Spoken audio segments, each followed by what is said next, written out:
Since the release of Zhu Lang and Queen DIDO, and even Nevsky and Joan and Scipio Africanus, everyone's been asking, what are the best troops in Rise of Kingdoms? Which troops are the strongest? Which troops don't hold up as much now? Which troops should most people main? And today, I will be answering that question to the best of my ability. I will set aside all of my biases and present all the facts that I have to make the best decision I can on what troops are the best in Rise of Kingdoms.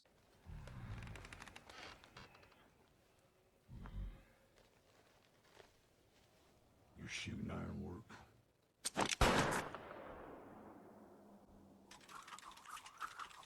Alright, so what is this ranking going to be based on? And it's really going to be based on the top 3 marches for each troop type, because 5 marches, 4 marches for one troop is fairly unrealistic for the most part. A lot of players may run 3 marches, 5 marches, not so many. It's also going to be based on current field performance, and then anything extra, including equipment changes, like for the new leadership equipment, how much has it really affected them? Stuff like that will also be accounted into my rankings. So we'll just start off with the top 3 marches for each troop type, and which troop type do I think takes this for the win? So we'll just start off with infantry. Well, we've got, as I think, the best march for most players, a Guan Scipio, and that's a fairly powerful march. It's got a lot of damage, a fair amount, actually a lot of debuffs. I think that is very, very strong. And then in second place, you've got a Tariq and a Sargon. I really like Tariq and Sargon together. Some people say Guan and Sargon is also an option. And then this march, once again, is also extremely powerful. Sargon is bringing a lot of debuffs to the field. Tariq, not so much. I mean, he does have some debuffs in that raid reduction. But for the most part, it's not a crazy debuff. Like, there are certainly better debuffs on different commanders.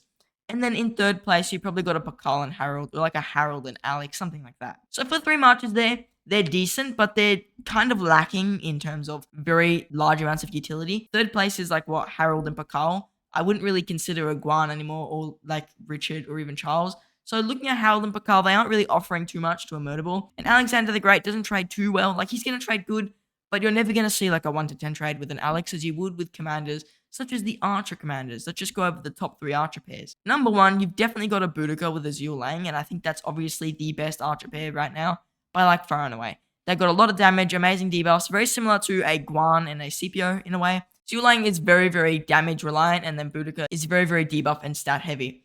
And then for 2 marches, you've got like a Henry with a Nebu or a Henry with a YSG. And that's really, really, really good as well. I think that's extremely powerful. And then for 3 marches, you've got Boudica, Artemisia. We already know that's a tried and true combo that's trading great at the moment. Still will trade great for quite a while, I reckon. Maybe in the future with the new Cav, she may see a hit to her utility, especially now with Zhu Lang kind of being the meta. But Boudica with Artemisia is still pretty good. Then Henry with Zhu Lang, in my opinion, is the second best Archer march. And then Nebu with YSG. Now, Nebu with YSG kind of suffers the same fate as Pakal and Harold. Really, really high damage. It's more damage than Pakal and Harold, but they can't take a hit. So instead of being like Pakal and Harold, where they can take a lot of damage, but they don't deal that much damage, they're the opposite. Nebu and YSG deal a boatload of damage, but they can't take too much damage. And it's only damage once again. There is no real debuffs. I mean, Nebu has a rage reduction, but for the most part, there are so many other commanders with rage reductions, it doesn't really matter. Like a Manatori, Tariq, already I mentioned before, has a rage reduction. So I don't think that really buffs his utility. Same with YSG. He has nothing but damage, though YSG is really still good on the field. And I very, very, very much like my YSG for the open field, and I definitely don't regret him. A lot of players say they regret their YSG, but I think he still brings a lot of utility. Then we've got cavalry units, and I think that these are in the running for first place as well with the archers. I don't think the infantry will be running for first place. They are probably going to take last, just because I don't think they bring as much utility nowadays. But for number 1, the best march currently for Cavs is certainly the Nevsky and Joan. This combination is amazing. It's like Boudica Zhu Lang. It's trading great, high DPS. Nevsky is very tanky, and they're very fast. That's something I really like about Cav units. Just in general, they are quick as hell. Then in second place, you've got like Zhang Yu with William or Shana Gupta. Preferably, you'd probably go William nowadays. I looked more into his kit. I've read a few more William reports, and I have to say William is really, really good. So Zhang Yu with William is an amazing march. And then for 3 marches, I mean, you could run Saladin with something, but I think you're probably better off with like a Minamoto and maybe a Shana Gupta. Maybe you run a Mina William. I think that's a squishy combo, but it can work. And then you run an XY Shana Gupta for the amazing debuffs. Third Cav combo really isn't too amazing for the most part. Like, you could go Attila Takeda as well, but unless you're like a really high-tech player, this march is going to be way too squishy, even though it does have a lot of counterattack. If someone drops a skill cycle into your Attila nowadays, you're going to get a fairly bad trade unless you have like crazy technology with high all damage and high troop capacity and stuff like that, Attila is kind of a Wales commander at this point. But for 3 marches, I think I'd personally say you run a XY Chandragupta and then a Minamoto with a William. That's what I recommend. So Nevsky Joan, XY Chandragupta, Minamoto, William. Now, out of every single murder ball, I think the archers provide the most damage, the cavalry provide the most utility overall, and the infantry provide the most tankiness, which really isn't that amazing. So I think rank 1 has to go to cavalry. I think that their speed, their extremely high damage, the amazing debuffs that Nevsky provides, Chandragupta provides, William provides buffs and AoE, XY's got AoE. I think that cavalry actually have to pull into number 1 slot here. Even though nowadays you got YSG and ZHUGE, I think that the archers take the 2nd place just because of that YSG ZHUGE, but their 3rd march really isn't that good. If you're running 3 archer marches, it's kind of bad, and there's definitely better options out there. And then for infantry, I think they take last place in terms of the best total commanders for 3 marches. Yes, Guan and CPO is really, really good for free-to-play players, but like after that, they get really whale commanders like Pakal and Harold. Not many free-to-play players are going to trade good with the Pakal and Harold. Sargon and Tarek, yes, it's usable if you're running 4 other marches, but for the most part, Tarek isn't very good as an investment for the field because he's going to get replaced eventually. Like, he's probably the next commander that gets replaced with infantry. And then Sargon, his debuff is really good, but it's just his debuff that really makes him amazing, and you kind of want the Sargon to be there for the debuff, and if you're only running 3 marches, he's not that amazing. So now that we know cavalry have the best commanders, which troop provides the most buffs from relics? This is something I think we should consider. And in here, I think that number 1 obviously goes to like the leadership commanders. Mehmed and Caesar are really good, but if we're looking at pure buffs, infantry commanders actually don't get that much. Once again, I'm kind of trashing on the infantry. Like, I wouldn't really consider busting out my Richard again, even if I were to max him. He does get a nice amount of march speed, but that's it. The counterattack is, it's not that amazing. It's not too bad, it's not amazing. Martel's Relic also isn't too bad, but once again, it's not amazing. Like, Martel's Relic, you get 10% health, 35% attack. It's good, but once again, it doesn't make me want to think, wow, I really think that you should get a Martel early game. But then you've got commanders like Minamoto, and man, Minamoto slays on the open field already, and you throw that relic on him, he goes mental. Like, Minamoto's trades with this relic are great. So cavalry units definitely take the number 1 slot for the best relic. Genghis Khan's relic is also really good, and Saladin's relic isn't too bad. They also do get the bonus points because they do currently have access to these relics for Season 2 commanders, which all troops don't have access to yet. So I think once again, cavalry commanders pull in the first spot for relics. Then for the 2nd place, I have to give it to archers, just because YSG was already such a good commander on the field, and then they threw defense on him, which was one of the main things he was missing in his kit, and now he's just a lot better, especially 20% defense is a lot of stats, and it's extremely powerful on a commander that was really lacking defense before. It doesn't make him completely game-busting, game-changing with this defense, but it certainly does improve his trades by a fair amount. So I think that archers pull in the 2nd space just because of how common YSG is and how good his relic is. Also, the Thutmose relic is extremely good. It's like Minamoto's relic, except it's for archers. Obviously, Thutmose is not better than Minamoto, but his relic is almost on par with Minamoto's relic, though he is admittedly not as good of a commander. And then in last place, once again, it comes infantry. Richard's relic is just not really worth it unless you really use your Richard a lot. And then, I mean, Charles Martel's relic is actually pretty good. If you have a Charles Martel and you want to use his relic, it's going to be pretty good, but for most players, it's only attack and health. So if you have other commanders such as a Minamoto, or you have a YSG, or maybe even have a Thutmose, then those commanders will come well before you get your Charles Martel relic, just because they provide A, more stats, and B, more utility overall. So now after that's done, which troops have the best civilization? And I think that just easily goes to the archer units, just because archers have the main field civilization on their side as well. The Ottoman Empire increases archer health by 5%, all troops march speed, so no matter what troop it is, by 5%, and active skill damage by 5%. The Janissary units, I don't actually know exactly what stat they give. I'm pretty sure it is attack, the actual bonus stat on the unit itself, not the stat that the civilization gives. But that's still pretty good because they've got so many other buffs. So archer units clearly and easily pull in the win for the civilization here. In 2nd place, I have to give it to infantry. They've got the Vikings if you want a lot of counterattack.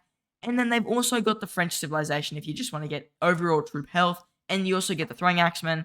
And then you've also got access to Rome, which gives you a ton of defense, troop march speed, food gathering, which is really good for infantry since they need food.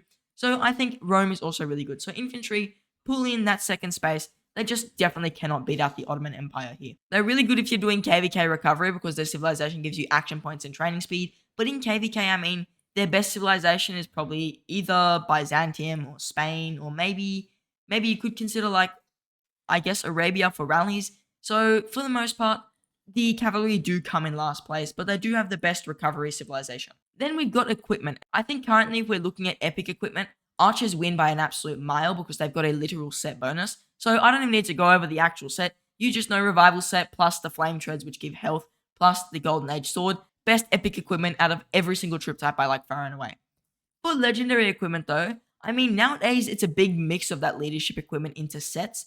And overall, I think that the cav equipment has the most health with like 49% health. The infantry equipment actually provides a lot of march speed, which I really, really like. And then the archer equipment provides a lot of health and defense, which I also really like. Once again, I have to put infantry equipment in last, the actual set. I think that the other knick-knack pieces, for example, like Eternal Knight and stuff, are still pretty good value. So if you know how to build a set around that, then you could maybe get infantry equipment to be slightly better than like cav equipment. And then I would still once again have to put archer equipment at number 1, just because they have the most all-round stats. With the cav equipment, I feel like you're kind of over-healthing in some situations. Like, I think the total health you get from cav equipment is close to 50%, which is ridiculously high. It actually may be too high in some situations if you use the leadership gear. Though if you're just going all-round just sets, cavalry equipment's number 1, then you get archer equipment number 2, and then it's infantry equipment in last place. I will also quickly gloss over the top 2 marches for each troop type and which troop type wins there. So for cavalry, we've got Nevsky Joan once again, it's really, really powerful. And then Zhang Yu with William, again, really, really powerful combo.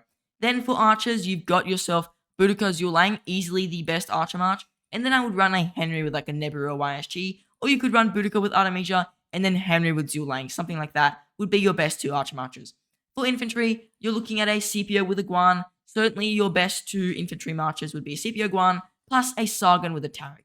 Those are your 2 best infantry marches. Tariq isn't the best investment for the field, but he does trade really good right now. Overall, those are your best 2 infantry marches.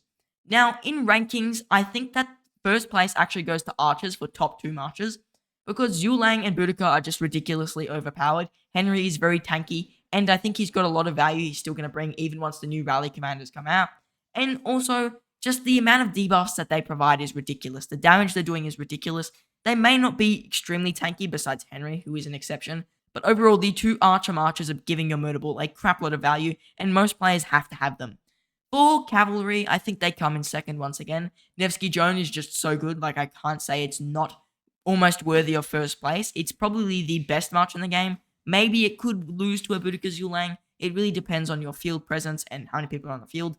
But for the most part, Nevsky Joan is ridiculously overpowered. And then Zhang Yu with William is just providing so much utility to your mutable. I think that you can't ignore it. Then you've got infantry, and I think that they come in last again. Once again, purely because their second best march is a march that you need a lot of marches on the field to really benefit from. And this is Sargon. Like, you need to be running at least 5 marches to really consider a Sargon. Not 5 infantry marches, just 5 total marches. And you need to really be considering using infantry hardcore to actually use a Tariq. These are 2 very whale commanders.